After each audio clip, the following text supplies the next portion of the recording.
Hi everyone, welcome to Beginners Cooking A to Z channel. இன்றைக்கி நம்ம சேனலில் ரொம்ப ஹெல்த்தியான எள்ளு உருண்டை எப்படி செய்கிறதுன்னு பார்க்க போகிறோம். நல்ல மொறுமொறுன்னு கிறிஸ்பியாக இருக்கும். இப்போ வாங்க எப்படி செய்கிறதுன்னு பார்க்கலாம். ஒரு கடாயில் 1/2 கப் அளவு கருப்பு எள்ளை நல்லா வாஷ் பண்ணிவிட்டு தண்ணி ஃபில்ட்ரு பண்ணிவிட்டு ஆட் பண்ணிக்கிறேன். இப்போ இதை நல்லா வறுத்துக்கலாம். எள்ளு நல்லா வெடிக்கிற அளவு லோ ஃப்ளேமில் வச்சு வறுத்து எடுத்துக்கோங்க. நல்லா வெடித்தாதான் இது டேஸ்ட்டு கொடுக்கும். இப்போ இது ரோஸ்ட் பண்ணதுக்கப்புறம் இதை எடுத்து வச்சிடலாம். 1/4 கப் அளவு ப்ரௌன் சுகர் ஆட் பண்ணிவிட்டு 1/4 கப்புக்கும் கொஞ்சம் குறைவாக வாட்டர் ஆட் பண்ணிக்கிறேன். சுகர் நல்லா கரைஞ்சதுக்கப்புறம் ஃபில்ட்ரு பண்ணிவிட்டு ஆட் பண்ணிக்கோங்க. டஸ்ட் இருந்தால் ரிமூவ் ஆயிரும். நெக்ஸ்ட்டு பாகுப்பதம் செக் பண்ணணும்.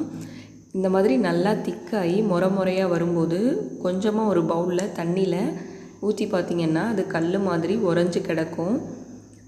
இந்த மாதிரி எடுத்து உருட்டி பார்த்திங்கன்னாலும் கல் மாதிரி இருக்கும்.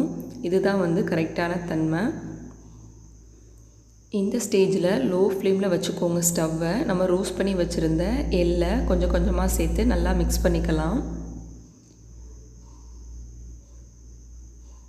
கூடவே கொஞ்சமாக முந்திரி பருப்பை சின்ன சின்ன பீசஸாக கட் பண்ணி ஆட் பண்ணிக்கிறேன். இதே மாதிரி தேங்காயையும் சின்ன சின்ன துண்டுகளாக நறுக்கி ஆட் பண்ணிக்கலாம்.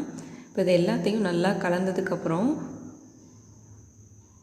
ஸ்டவ்வை ஆஃப் பண்ணிவிட்டு அந்த சூடு இருக்கும்போதே கையில் ஆயில் இல்லாட்டினா அரிசி மாவை தடவிக்கிட்டு உருண்டை பிடிக்க ஆரம்பிச்சிருங்க.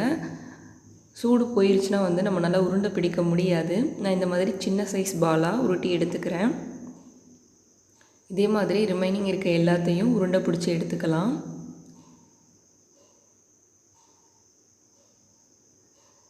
இதை கண்டிப்பாக நீங்கள் ட்ரை பண்ணி பாருங்கள். நம்மளுடைய ஹெல்த்துக்கு ரொம்பவே நல்லது. சூப்பரான எள்ளு உருண்டை ரொம்ப கம்மியான டைமில் ரெடி ஆகிடுச்சு. இந்த வீடியோ பிடிச்சிருந்தா ஒரு லைக் பண்ணுங்கள். தேங்க்யூ.